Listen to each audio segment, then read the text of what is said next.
Michigan Out of Doors Magazine's OD is brought to you by Michigan United Conservation Clubs, protecting Michigan's rights to hunt, fish, and trap for 75 years. And by Williams Gun Sight. Located in Davison, Williams Gun Sight has Mid-Michigan's largest selection of used guns with over 2,000 in stock every day. Check out the website to view inventory and prices. And by MSU Federal Credit Union, helping members achieve their dreams since 1937. Hi folks, Kent Wood here, Legislative Affairs Manager at MUCC. Welcome to this week's OD show. Another big breaking issue that we wanted to get to your attention, and this one really, it's really got a really broad effect on really all MUCC members and all sportsmen and women out there. It specifically deals with shooting ranges, and I think a lot of our clubs out there that do have shooting ranges could really feel the effects of this. But also for you folks out there that visit a shooting range, whether it's once a week or once or twice a year maybe to sight your guns in before hunting season, this could affect you too. What it is, it's an unfortunate Court of Appeals decision in a shooting range case against a private shooting range, where the Court of Appeals said that basically any business or commercial activities on that shooting range could lead to getting rid of the protections that are in Michigan law under the Sport Shooting Ranges Act. Now, a little background for those of you that might not remember or don't know, but the Sport Shooting Ranges Act was initially signed into law in 1989, and MUCC even back then was a big player in getting that law signed. And then even in 1994, when that act was amended to provide for broader protections for shooting ranges, MUCC was also a big proponent of it then in '94 as well. What the Sport Shooting Ranges Act does in a nutshell is it provides protections for all sport shooting ranges in Michigan from nuisance lawsuits and local ordinances that attempt to regulate shooting ranges.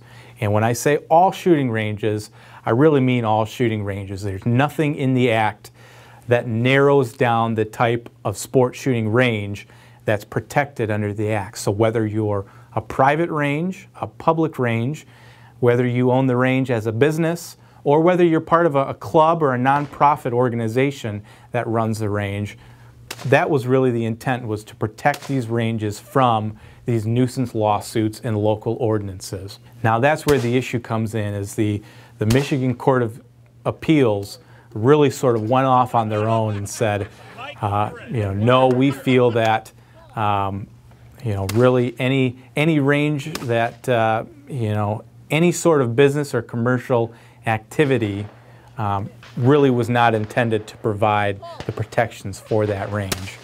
Now, why does this have such a broad effect, and how does this affect you?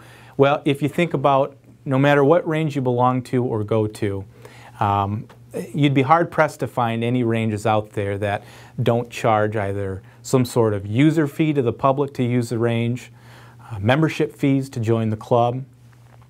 Many ranges provide instruction, they provide safety classes, and even many of them sell different ammunition and equipment such as clays to the users.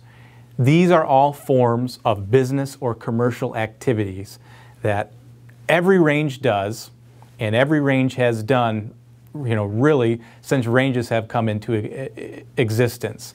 And there's been nothing wrong with it in the past, and it's not until recently that the Court of Appeals said that these types of business or commercial activities don't allow for the protections. The Court of Appeals decision really is law right now. That is the law of the state of Michigan, and unless the Supreme Court acts to overturn it, this will be the law. And so we fear that if the Supreme Court does not act and does not overturn it, that this will lead to a number of lawsuits, number of local ordinances against shooting ranges across the state. And again, it really doesn't matter if you're a public range or a private range. if you're a club, or if you run it for a business. If you're doing anything where money is exchanging hands, really that's what the law is you won't, or your range won't apply for these protections.